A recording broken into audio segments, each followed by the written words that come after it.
Hi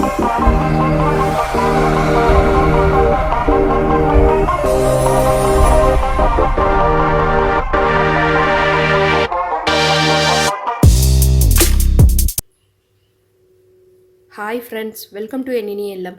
இன்றைக்கி வீடியோவில் நம்ம எல்லாரோட ஃபேவரட்டான ஒரு டீ டைம் ஸ்நாக் ரெசிபி தான் பார்க்க போகிறோம்.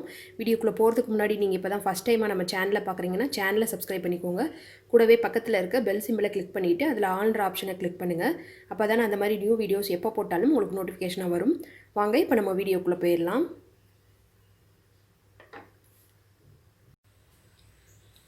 நம்ம ஃபஸ்ட்டு கானை பாயில் பண்ணி எடுத்துக்க போகிறோம். அதுக்காக நான் ஒரு முழு கானை உதுத்து எடுத்து வச்சுருக்கேன். இதை கொஞ்சமாக தேவையான அளவுக்கு தண்ணி விட்டுட்டு இதில் நம்ம சேர்த்துடலாம். சேர்த்துட்டு ஒரு 5லேருந்து 7 நிமிஷம் நம்ம விட்டுட்டோன்னா நல்லா பாயில் ஆயிரும். கொஞ்சமாக உப்பு சேர்த்துக்கலாம். தேவையான அளவுக்கு நான் உப்பு சேர்த்துக்கிறேன். கான் இப்போ நல்லா பாயில் ஆயிடுச்சு. நம்ம இப்போ இதை எடுத்து ஒரு பிளேட்டுக்கு ட்ரான்ஸ்ஃபர் பண்ணிக்கலாம். இப்போது நம்ம கானை நல்லா பாயில் பண்ணிவிட்டு தண்ணி இல்லாமல் வடித்து எடுத்தாச்சு. இதில் நான் ஒரு 2 டீஸ்பூன் அளவுக்கு கார்ன்ஃப்ளவர் மாவு சேர்த்துக்க போகிறேன்.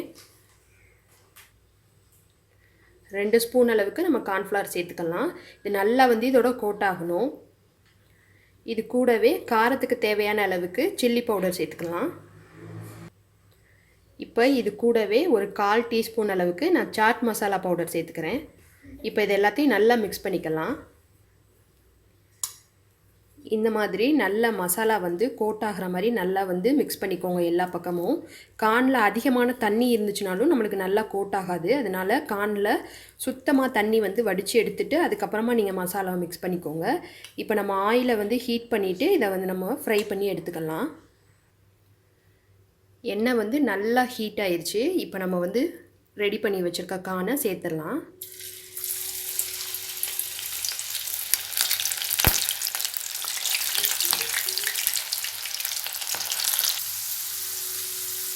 இந்த மாதிரி நல்லா கிறிஸ்பியாக வந்தோடனையும் நம்ம எடுத்து வச்சிடலாம்.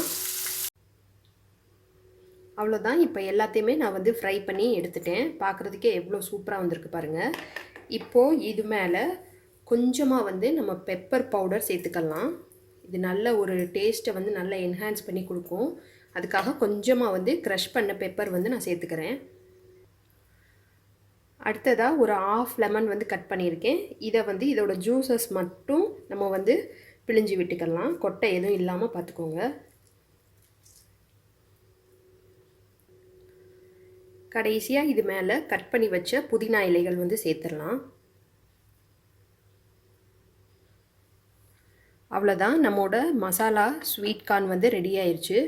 நம்ம கடைகள்லாம் எப்படி கிடைக்குமோ அதே டேஸ்ட்டில் இருக்கும். ட்ரை பண்ணி பாருங்கள். வீடியோ பிடிச்சிருந்தால் லைக் பண்ணி ஷேர் பண்ணுங்கள். மறக்காமல் நம்ம சேனலை சப்ஸ்கிரைப் பண்ணிக்கோங்க. Thank you friends.